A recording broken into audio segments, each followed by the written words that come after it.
Alright, 6 downright terrifying true short horror stories. Terrifying.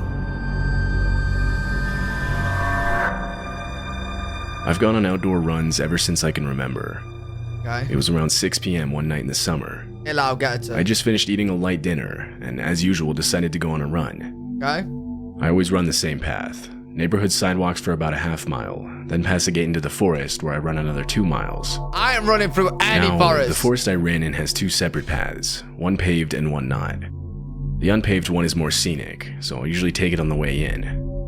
I'll then take the paved path when I turn around and start heading back. The paths into the forest are a bit hidden. I don't think many people know about them, so they're usually not that busy.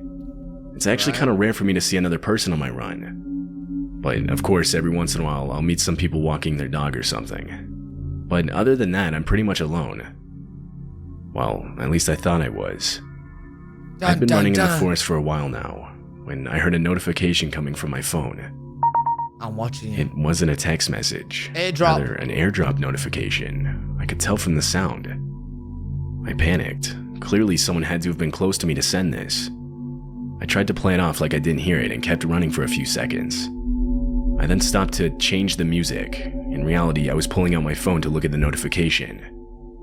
I clicked on it, and my heart sank. It was a Snapchat picture of me mid-run with the caption, "Come back." Nah. Clearly, it was taken just seconds ago. I was wearing the same clothes in the picture and everything. Yo. If that was me, I'm legging it and thinking it's just some kids playing a prank. Right?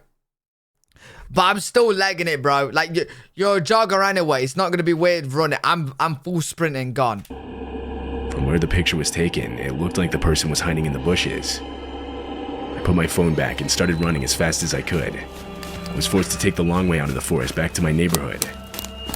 As I was running, I started hearing rustling and footsteps behind me, but I didn't turn back knowing it would slow me down. Hell no! I finally reached the edge of the forest. I began running through backyards to lose whoever was chasing me.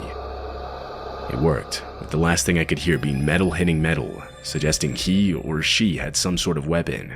What? He's chasing? I still don't know who it was, as like I said, I never... Okay, at first I thought it was a prank, but the fact that, like, they're chasing, they're going that far to chase, and they're hitting metal on metal, yeah, nah, screw that. Looked behind me. Weird. I don't even have the slightest clue what they looked like. I don't know what they wanted from me. I never ran in that forest again, and have since turned off my phone's airdrop completely. Freaky, man. No, but that airdrop might have saved your life. If you don't have airdrop on, well, then again, they'll see that you don't have it on, so they can't send it. But they kind of gave you a warning that was watching you. But then again, you might have just carried on jogging. I don't know. It's scary.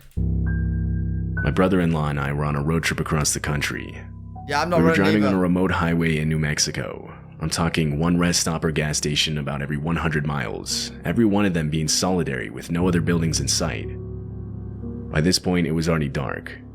We would take turns driving 4-hour shifts until about 1 or 2 a.m. Then we would stop at a rest stop to sleep. It was a bit past midnight, and with rest stops being as rare as they were, we both agreed to stop for the night at the next one we saw. Another hour passed when we finally saw one. We took the exit, and sure enough, there was your typical middle-of-nowhere rest stop. There was one other car parked in front of the doors off to the side. We got out to go to the bathroom and walked up to the double doors, each of us grabbing a door handle. The doors were locked. Yeah, I turned and looked around to see if there was a sign explaining why. I mean, the lights were on inside. It didn't look closed. Someone's in it? I cupped my hands to the door and further surveyed the inside. That's when I saw it. There was a splash of bright red on what I assume was a closet door near the back. Blood? I suddenly realized that I was looking at a huge streak of blood. From the color alone, I could tell it wasn't dry. I froze up. My brother-in-law began banging on the door trying to get someone's attention. I stopped. Hey, very smart idea, bro. Very smart idea. You see a streak of blood on the door, you're banging on the door to get the murderer's attention. Yeah. How to die 101. Him and pointed out the blood on the wall. I could see the color disappear from his face as he noticed it. Oh, he didn't know the blood was there. We both turned to leave. As we were getting back inside our car, I took a better look at the other car in the parking lot. It had no plates, it had multiple dents, and there was an empty gun rack in the back window of it. We pulled out, and as we were driving off, I saw the door to the rest stop start opening. Yeah, you better floor it. I didn't really see anyone though. We pulled away before anyone actually came out. We weren't able to call the police for at least a couple hours. We had no service. When we finally did, they assured us they'd inspect the place. Days later, I called the sheriff's department in the county where we stopped that night, asking about what happened or what they found. They told me they'd search their records and call me back with what came up. As far as I know, I never received a call back. Weird, man. Hell no. Second I see blood, I'm out of there. I was home alone with my Outta dog. It was around midnight, and I decided to let him outside one last time before going to bed. I opened the front door, and he went off running out into the night. I then closed and locked it while I went to go get ready for bed. This was pretty routine. After using the bathroom, he usually liked to walk around for a few minutes before coming back inside. Yo, each to their own. They have their own routines, but I wouldn't I wouldn't let my dog out at night and then just go back inside my house. What about you guys? Any of you guys do that? Each to their own. Like, that dog might be very, very well trained, whatever, yeah? If I'm letting my dog out the front at night, I ain't closing the door and carry on my bedroom routine. I'm staying out there, like, until he's done his business. As I was walking back downstairs, I could hear scratching on the door. This was how my dog would let me know he was ready to be let back inside, okay. So I headed over to open the door. I don't know why, but ever since I was young, I've always had the habit of looking through the door's peephole before opening it. Like, it doesn't matter the situation. It's not dog. I can't open the door without knowing 100% who it is. I do this, and instead of seeing my dog, I see a man with his head down, staring very intently at the door handle. What? I froze with my eyes still glued to the peephole. I then heard the scratching again, louder this time. It was the man. I could see his hands moving up and down against the door. Where's your dog? He was pretending to be my dog to get me to open the door. What? I was worried for my dog's safety. I wanted to call the police, but I didn't think they would take me seriously. Get a weapon. I tried taking a picture of the man with my phone, knowing I could at least make a report. But my camera couldn't take pictures through the peephole. It was too small. You couldn't make out anything behind the glass. All of a sudden, the man lifts up his shirt and pulls out a knife. He begins trying to pick the door's lock. This went on for maybe a minute, when my dog finally noticed him and started barking. Now, my dog isn't that big. He's actually pretty small, but he has a deep-sounding bark. That, mixed with the fact that it was dark, and the man likely couldn't see my dog, was enough to startle him into running off. Good. My dog retook his place at the front door, Good dog. which I quickly opened it and let him back in. Good dog. It's been a while since this happened, and I've since moved to a new house. Oh, really, Jamie? I did end up filing a police report, but they weren't able to come up with any suspects.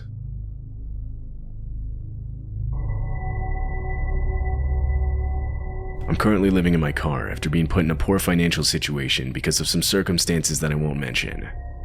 I had just gotten off of a long shift at work and was extremely exhausted. I parked in some random Walmart parking lot and got into the back of my car. I reached over and put the keys in the ignition so that I could keep the heat on. I laid down and fell asleep right away, unfortunately forgetting to lock my doors. Now, I've always been a heavy sleeper. It takes a lot to get me up. I remember opening my eyes, my other senses slowly coming to me. It was still dark outside, and there was this slight humming sound. I instinctively looked out one of the windows. I could see trees quickly passing by. Someone was in the driver's seat and the car was moving.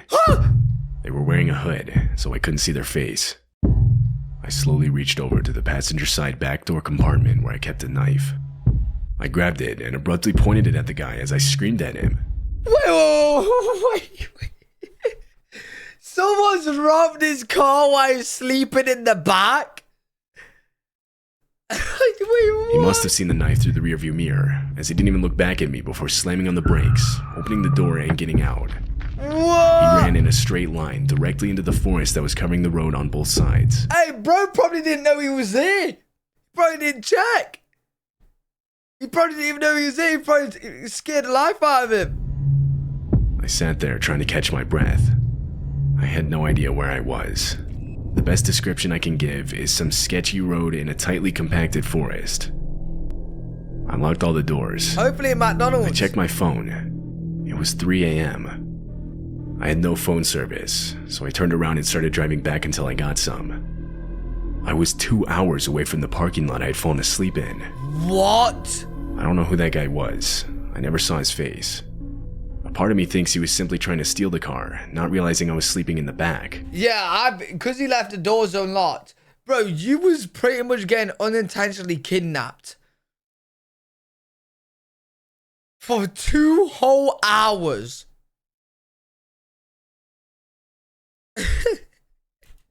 But how could he not have seen me?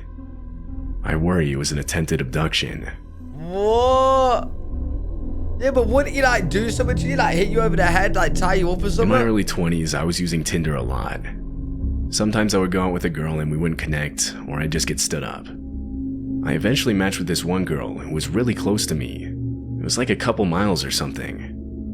I knew this Meta profile must have been new, because I'd already been on the app for a while now, and it was getting to the point where it was starting to suggest people that were really far away.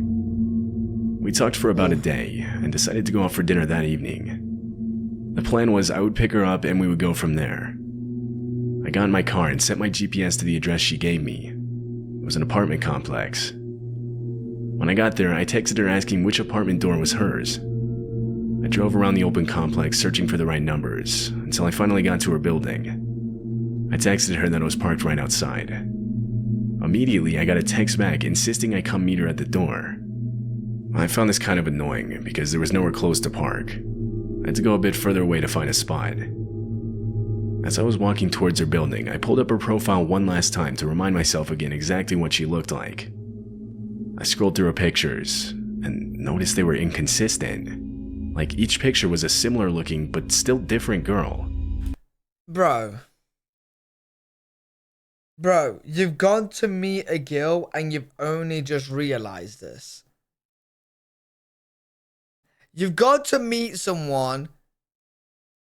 Hey, think with your brain, not your dick, my guy. You've gone to meet her, and as you're outside of her house, is when you decide to go through her pictures, and then you decide the different. Oh God. I had no idea how I didn't notice this before. I gave her the benefit of the doubt and just assumed it was some of her friends or something. I walked to the door and was surprised to find it was unlocked and even slightly cracked open. I reached out my hand to knock, but before I did, I heard a voice from behind the door whisper, "Be quiet, he's coming up to the door." It was hell fucking no, bro. Yo, is this guy dumb? It was a male voice. I got a gut reaction to leave or something was going to happen to me. I turned around and ran out of the complex back to my car. When I got home, I checked my phone and saw that I had 2 new notifications, both from the Tinder account. One said something like, "I saw you, where'd you go?" and the other said, "Come back." I ignored these messages, but before I went to bed, I got another text from the account. This one simply said, "We got your license plate number." I deleted the app right then and there. Mad. I work a night security job. Mad. It was 4 a.m. Yo, why would he not? Like, bro, if you're gonna meet up with someone, you gotta make sure they are them. Come on, bro. I'd just gotten off of a 10-hour shift and was exhausted. I was also pretty hungry, so I decided to order some food on my phone. I'm hungry too, mate. I placed my order and put on a movie as I waited. Eventually, I hear the doorbell ring. I'd set the option to contactless delivery, so I waited to get the photo sent to the delivery app before I got up. A couple more minutes pass, and I see the photo of my food on the doorstep. I was about to get up and go get it, when I heard aggressive banging on the door, followed by a man's voice yelling out that my food was here. I was a bit annoyed that the driver was still here, because again, I had the option set to contactless delivery. I pulled up the app and texted him this, saying it's okay for him to leave. The banging continued. I was waiting for him to finally see the text and leave, but that never happened. Weird. I finally decided to just open my door and tell him in person. I walked up to the door and opened it. Immediately, a grimy-looking man lunged at me, but what he didn't realize is that I'd yet to unlock the screen door as well. Seeing all this, I slammed the main door and relocked it. Oh shit! I called the police and reported the man. When they arrived, he was gone. We opened the delivery app to try and find out who he was. Yo, what the fuck? Yo, chat, are you eating that food or not after that happens? I won't be able to. Because what if he did something to it? Might have wiped his balls on it, his ass. Nah. When we did, I noticed I had a text back from the driver. It was a confused message explaining how he had left the moment he took the picture of the food, and how he was never banging on my door. He had no idea what I was talking about. What? I ended up filing a report with the police, and that was it. I don't know who that guy was then. Weird. I don't know what he was planning that would make him go so far as to fake being my delivery driver just to get me to unlock the door. I still think about how he lunged at me, and how if I had left the screen door unlocked, he easily could have gotten inside. Ah, man, you gotta be careful. Gotta be careful. Holy. Interesting, though.